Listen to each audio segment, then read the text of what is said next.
أبراهام ونبي موسى أملاك أبراهام ونبي موسى أنا استعلم قدست سلاسي تمسكنوا تمسكنوا تمسكنوا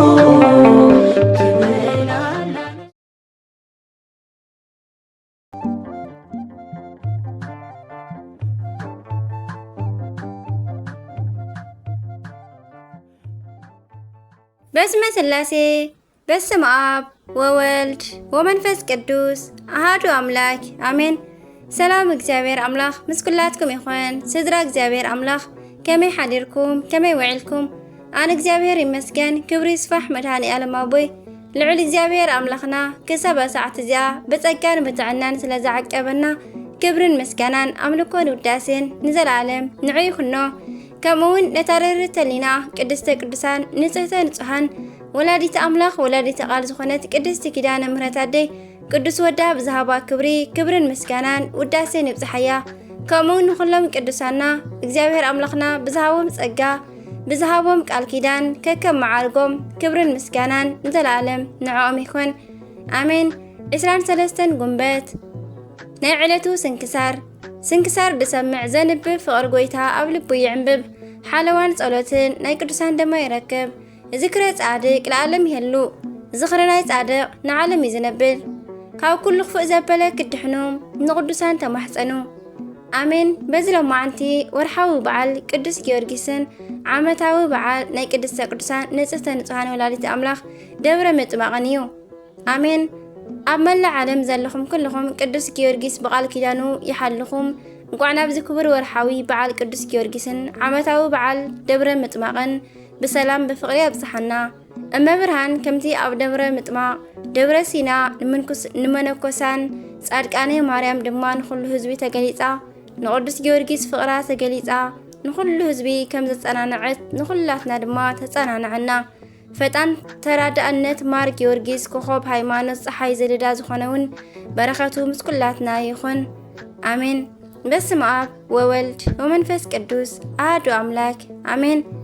እንኳዕ ናብ ናይ ቅዱሳን ሐዋርያት ዮልዮስን አፍሮዲጡን ዓመታዊ ናይ ዕረፍቲ በዓል ብሰላም ኣብጽሐና።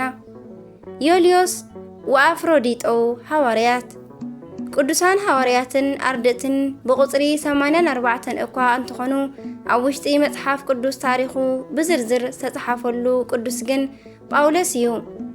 ናይ ካልኦት ሓሊፉ ዝተጠቕሰ ክኸውን ከሎ ልዕሊ ፍርቂ ዝኾኑ ግን ኣበይ ከም ዝበጽሑ ኣይተጻሕፈን።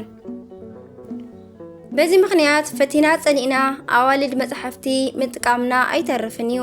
ምኽንያቱ ሁሩ ወመሃሩ ዝበሎም ንኹሎም ሐዋርያትን አርድእትን እሞ ናይ ቅዱሳን ሐዋርያት ሕይወት ካብ ዝሓዙ ቅዱሳን መጽሕፍቲ ብቐዳምነት ዜና ሐዋርያትን ገድሊ ሐዋርያትን ዝጥቀሱ ክኾኑ ከለዉ ስንክሳር ከዓ ሓሊፉ የልዕሎም እዩ። በዚ መሰረት ከዓ ሎሚ ቅድስቲ ቤተ ክርስቲያንና ምስ 72 አርድእቲ ዝቑጸሩ ቅዱስ ዮልዮስን ቅዱስ አፍሮዲጡን ተኽብር። ክልቲኦም ኣብ ትሕቲ እግሪ ጎይታና ን3 ዓመታት ተማሂሮም እዮም። ኣብ በዓል 50 መንፈስ ቅዱስ ተቐቢሎም እዮም። ምስ ሕዋቶም ሐዋርያት ንወንጌል ኣገልግሎት እውን ሃገራት ዘይሮም እዮም።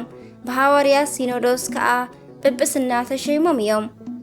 ኣብ ኣገልግሎት ኣብ ዝነበርዎ ናይ እስያን ኣውሮጳን ሃገራት ኣእላፍ ነፍሳት ናብ ህይወት ክማርኹ ከለዉ ንግፍዒ ብኣኮቴት ወይ ከዓ ብደስታ ተቐበልዎ። ካብ ጎይታኦም ከዓ ዘይጠፍእ ናይ ህይወት ኣኽሊል ተቐበሉ። ብፍላይ ቅዱስ ዮልዮስ ምስ ቅዱስ ጳውሎስ መከራ ብምቕባሉ ኣብ ሮሜ መልእኽቱ ምዕራፍ 18 ፍቕዲ 7 ኣመስጊንዎ እዩ። ምስ ቅዱስ እንዲራኒቆስ ከዓ ብጣዕሚ ይፋተው ነበር እሞ ትማሊ ንዕኡ ገኒዙ ቀቢሩ ብትባዓት ናብ ጎይትኡ ጸለየ። ጎይታና ከዓ ንጽባሒቱ ማለት በዘለማዓንቲ ኣዕረፎ። ኣምላከ ቅዱሳን ሐዋርያቱ ትግሃትን በረኸትን ይዓድለና አሜን። በረኸቶም ይሕደረና።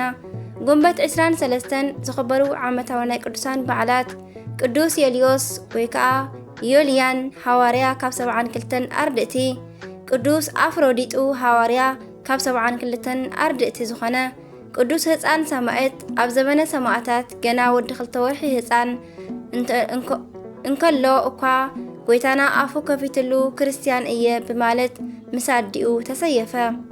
አባ አንስያ ሰማዕት፣ ቅዱስ ታኦድራጦስ። ወርሓዊ በዓላት ድማ ልበ አምላክ ቅዱስ ዳዊት፣ ቅዱስ ጊዮርጊስ ሊቀ ሰማዕታት፣ ቅዱስ ሰሎሞን ንጉሰ እስራኤል፣ አባ ጢሞቴዎስ ገዳማዊ፣ አባ ሳሙኤል፣ አባ ስምዖን፣ አባ ገብርኤል ይኽበሩ ወርሓውን ዓመታውን።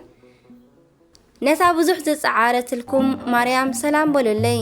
ነቶም ኣብ ሃዋርያት ፍሉጣት ቅድመይ ድማ ብክርስቶስ ዝኣመኑ ምሳይ እውን ዝተኣስሩ ኣዝማደይ እውን ንአንድራኒቆስና ኒዮልያንን እንድራኒቆስን ዮልዮስ ሰላም በሉለይ ይብል ኣብ ሮሜ ምዕራፍ 16 ፍቕዲ 6 ንረኽቦ። ኣሜን። ስንክሳር ድሰምዕ ዘንብብ ፍቕሪ ጎይታ ኣብ ልቡ ይዕንብብ። ሓለዋን ጸሎትን ናይ ቅዱሳን ደማ ይረክብ። ዝክረ ጻድቅ ለዓለም ይሄሉ። ዝኽሪ ናይ ጻድቅ ንዓለም ይዝነብር። ዝወደቐ ዝነጠበ ቃል ኮነ ዜማ ፊደል በአፈ ቅዱሳን ትጓል መላእክት ይተአርምልይ። ወስብሐት ለእግዚአብሔር ወለወላዲቱ ድንግል ወለመስቀሉ ክቡር አሜን አሜን ለይኩን።